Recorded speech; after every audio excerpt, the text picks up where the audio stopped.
আর এবার পুরুলিয়া দিকে নজর রাখতে হচ্ছে। পুরুলিয়াতে আবারও বাঘের আতঙ্ক। পুরুলিয়ার সংলগ্ন দলমা পাহাড়ে এই মুহূর্তে বাঘের অবস্থান। দলমা পাহাড়েই অবস্থান ঝাড়খণ্ডের বাঘের। ভয়ে রাতের ঘুম উড়েছে দলমা সংলগ্ন বাসিন্দাদের। এলাকায় চাষের জমিতে বাঘের পায়ের ছাপ মিলেছে। বন দপ্তরের পক্ষ থেকে রেড অ্যালার্ট জারি করা হয়েছে। এলাকাবাসীদের জঙ্গলে যেতে নিষেধ করা হয়েছে। আর দলমা থেকে ৪৫ কিলোমিটার দূরে রাইকা জঙ্গল। বাঘ রাইকা জঙ্গলে ঢুকে পড়তে পারে, এই আশঙ্কাও রয়েছে। আমরা জানবো এই মুহূর্তে ঠিক কি অবস্থা। সরাসরি মনোরঞ্জন মিশ্র আমাদের প্রতিনিধি রয়েছেন আমাদের সঙ্গে। মনোরঞ্জন, বন দপ্তরের সর্বশেষ কি খবর রয়েছে, যেটা আশঙ্কা করা হচ্ছে যে এই বাঘ রাইকার জঙ্গলেও ঢুকে পড়তে পারে?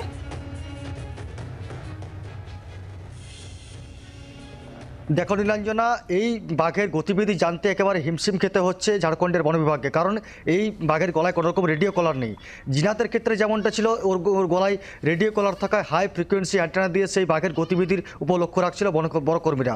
কিন্তু এক্ষেত্রে এই সমস্যাটা দেখা দিয়েছে, তার গলায় রেডিও কলার না থাকায় মূলত পায়ের ছাপের উপরে ভরসা করতে হচ্ছে। এবং ঝাড়খণ্ড বন দপ্তর সূত্রে যেটা জানা গিয়েছে, ওই বাঘ ক্রমশ বিভিন্ন জায়গায় অবস্থান পরিবর্তন করছে। গতকালকেই চান্ডিল লাগোয়া যে বালিডি জঙ্গল রয়েছে, সেখান থেকে বাঘ দলমা পাহাড়ের দিকে এগিয়েছিল এবং সেখান থেকে একাধিক পায়ের ছাপ পাওয়া গিয়েছিল ওই বাঘের। এবং আজকে যেটা জানা গেছে, ওই ঝাড়খণ্ডের সরাইকেল্লা খরসোয়া বনাঞ্চলের যে চান্ডিল এবং চৌকা রেঞ্জ রয়েছে, সেই এলাকার বিভিন্ন গ্রামগুলিতে বিভিন্ন চাষের জমিতে কিন্তু দেখা গিয়েছে বাঘের পায়ের ছাপ। এলাকাবাসীরা সেই বাঘের পায়ের ছাপ দেখে এবং তারা খবর দেন স্থানীয় বনকর্মীরা সেই ঘটনাস্থলে পৌঁছায়, সেই বাঘের পায়ের ছাপ পরীক্ষা করেন এবং নিশ্চিত করেন এই ইচ্ছে যে গতকাল যেটা দেখা গিয়েছিল দলমা পাহাড়ের এলাকায় এবং একই সঙ্গে দেখা গিয়েছিল বালিডি অঞ্চলে যে দেখা গিয়েছিল বাঘের পায়ের ছাপ, তার সঙ্গে মিলে যাচ্ছে। ফলে বনকর্মীদের একটা অনুমান রয়েছে যে ওই বাঘ আবার অবস্থান পরিবর্তন করেছে। দলমা পাহাড় থেকে লাগোয়া যে জঙ্গলে প্রবেশ করেছিল, সেখান থেকে বেরিয়ে ওই বাঘ এখন চান্ডিল এবং চৌকা রেঞ্জ এলাকায় প্রবেশ করেছে, এমনটা কিন্তু জানা গেছে। এবং বন দপ্তরের সূত্র থেকে যেটা জানা যাচ্ছে, ওখানে বেশ কয়েকটা টিমকে মোতায়েন করা হচ্ছে। ইতিমধ্যে ওয়াইল্ড লাইফ ইনস্টিটিউট অফ ইন্ডিয়ার টিম ঘটনাস্থলে পৌঁছেছে এবং তাদের মধ্যে তারা একসঙ্গে কাজে নেমে পড়েছে বাঘে আনার জন্য। ইতিমধ্যে ওই এলাকায় একাধিক ফাঁদ পাতা হয়েছে। পাশাপাশি এলাকায় যারা করা হয়েছে সতর্কতা চলছে, মাইকিং প্রচার, যাতে কোনো রকম গ্রামবাসীরা ওই চান্ডিলের যে জঙ্গল রয়েছে, চান্ডিল লাগোয়া যে জঙ্গল রয়েছে, পাশাপাশি চৌকা লাগোয়া যে জঙ্গল রয়েছে, সেই জঙ্গলে যাতে প্রবেশ না করে, তার জন্য গ্রামবাসীদের সতর্ক করা হচ্ছে। পাশাপাশি ওই এলাকায় যাতায়াত একেবারে নিষেধাজ্ঞা জারি করা হয়েছে, বনাঞ্চলের প্রবেশ একেবারে নিষেধাজ্ঞা জারি করা হয়েছে। এবং অন্যান্য যে সমস্ত গৃহপালিত পশুগুলো থাকে, গবাদি পশু থেকে শুরু করে ছাগল, সেগুলো যাতে জঙ্গলে না ছাড়া হয়, তার জন্য এলাকাবাসীদের বলা হয়েছে। ফলত এই যে বাঘ এখন অবস্থান ঠিক কোথায় রয়েছে তা কিন্তু জানতে একেবারে হিমশিম খেতে হচ্ছে। বাঘ এখন চান্ডিলের যে চান্ডিল লাগোয়া যে রেঞ্জ এলাকার জঙ্গল রয়েছে, পাশাপাশি চৌকা জঙ্গল রয়েছে, এই দুই জঙ্গলে কিন্তু যাতায়াত রয়েছে বাঘটার আজকে, এমনটা কিন্তু ঝাড়খণ্ডের বন বিভাগ সূত্রে আমরা জানতে পারছি। তবে ওই বাঘকে আনার জন্য একাধিক পদক্ষেপ নেওয়া হয়েছে। ড্রোন ক্যামেরার মাধ্যমে এখন নজরদারি চালানো হচ্ছে। পাশাপাশি ওই এলাকায় একাধিক ফাঁদ পাতা হয়েছে। পাশাপাশি অন্যদিকে যে ট্র্যাক ক্যামেরা বসানো হয়েছিল গত 4 দিন ধরে বালিডি অঞ্চল এবং চান্ডিল অঞ্চলে, সেই ট্র্যাপ ক্যামেরাগুলো এখানে আনা হচ্ছে এবং এখানে এই ট্র্যাপ ক্যামেরা বসানো হবে। ফলত বাঘ প্রায় 10 থেকে 12 কিলোমিটার ডেলি কিন্তু মুভমেন্ট করছে, যার ফলে কিন্তু সমস্যায় পড়ছেন বনকর্মীরা ওই বাঘকে বাঘে আনার জন্য। কারণ এই বাঘের গলায়, আরেকবার বলছিলাম, এই বাঘের গলায় কোনো রেডিও কলার নেই, যাতে কিন্তু একেবারে বাঘের গতিবিধির উপর নজর রাখতে সমস্যায় পড়তে হচ্ছে বনকর্মীদের। সকাল থেকে বনকর্মীরা ওই বাঘের পায়ের ছাপ খুঁজে বেড়াচ্ছেন। যেখানে পায়ের ছাপ পাওয়া যাচ্ছে সেখানে বাঘের অবস্থান নিশ্চিত করছেন, সেই এলাকায় সতর্কবার্তা জারি করা হচ্ছে। ফলত এই বাঘকে কীভাবে বাঘে আনা যায়, তার জন্য বাঘ বিশেষজ্ঞদের পক্ষ থেকেও পরামর্শ নিচ্ছেন ঝাড়খণ্ডের বনকর্মীরা। অন্যদিকে যেহেতু ঝাড়খণ্ড গেছে আমাদের পুরুলিয়া জেলা রয়েছে, সেই পুরুলিয়া জেলার বলরামপুর থেকে মাত্র 20 থেকে 25 কিলোমিটার দূরেই রয়েছে ওই এলাকা, যেখানে গত 2 দিন ধরে বাঘের পায়ের ছাপ পাওয়া গিয়েছিল। ফলত একটা আতঙ্ক দানা বেঁধেছে পুরুলিয়ার বলরামপুর, মাঠা, বাঘমুন্ডি সহ বিভিন্ন বনাঞ্চল এরিয়ার মানুষদের, গ্রামবাসীদের মধ্যে। যদিও এখনও পর্যন্ত তৎপর রয়েছে পুরুলিয়ার বনকর্মী থেকে বনাধিকারীরা। কারণ গত 7 দিন আগেই যেটা দেখা গিয়েছিল, জিনাতের কারণে জিনাতকে বাঘবন্দি করার জন্য একেবারে হিমশিম খেতে হয়েছিল। 7 দিন ধরে কোথাও বান্দোয়ানের রাইকার জঙ্গল, আবার কখনো বড় এলাকার জঙ্গলে প্রবেশ করে ফেলেছিল সেই বাঘকে, এবং সেই বাঘকে বাঘে আনা যায়নি পুরুলিয়াতে।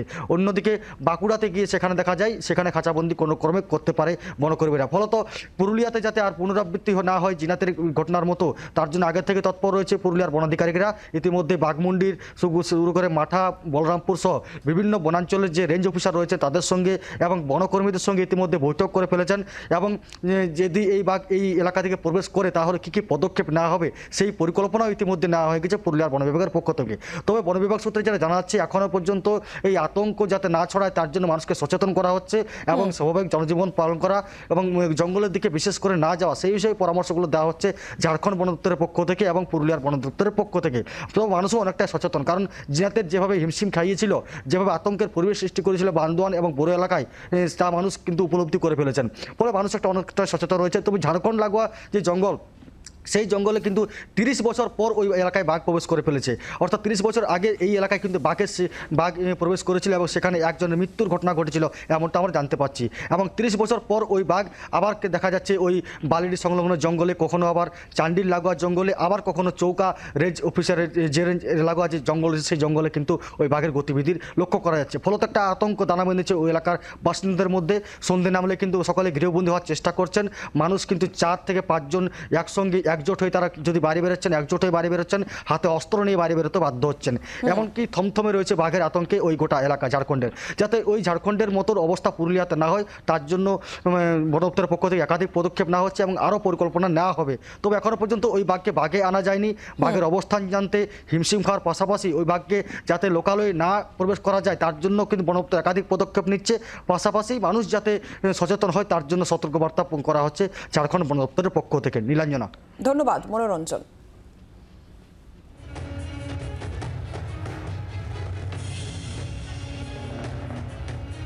পুরুলিয়ায় বাঘের আতঙ্ক থাকলেও মইপিঠে বাঘের আতঙ্ক কেটেছে। জঙ্গলে ফিরে গিয়েছে বাঘ, যে খবর বন দপ্তর সূত্রে পাওয়া যাচ্ছে। হাঁপ ছেড়ে বেঁচেছেন এলাকার বাসিন্দারা। প্রায় 48 ঘন্টা পর জঙ্গলে ফিরল বাঘ।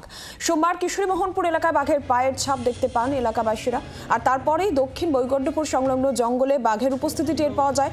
সেই জঙ্গল বন দপ্তরের কর্মীরা জাল দিয়ে ঘিরলেও সেখান থেকে সেই বাঘ পালিয়ে যায়। প্রায় 1.5 কিলোমিটার উত্তরে উত্তর বৈকুণ্ঠপুর সংলগ্ন জঙ্গলে অবস্থান করে। আর ওই জঙ্গলে বাঘের উপস্থিতি টের পেয়ে জঙ্গল ঘেরার কাজ শুরু করে বন দপ্তর। জঙ্গলে খাঁচা পাতা হয়, টোপ ব্যবহার করা হয়, আর সন্ধ্যা থেকেই বাঘকে গভীর জঙ্গলে ফিরিয়ে দিতে একাধিকবার শব্দবাজি ফাটানো হয়। নদীতে ভাটা ছিল আর তখনই সেই বাঘ নদী পেরিয়ে চলে গিয়েছে বলেই মনে করা হচ্ছে। আজ সকালে জলপথে এবং জাল ঘেরা অংশে তল্লাশি চালিয়ে বাঘের হদিশ পাওয়া যায়নি। তবে উত্তর বৈকুণ্ঠপুরের জঙ্গল থেকে বেরিয়ে আজমলবাড়ির জঙ্গলে ফিরে যাওয়া বাঘের পায়ের ছাপ পাওয়া গিয়েছে, যা দেখে বন দপ্তরের নিশ্চিত যে বাঘ গভীর জঙ্গলে ফিরে গিয়েছে।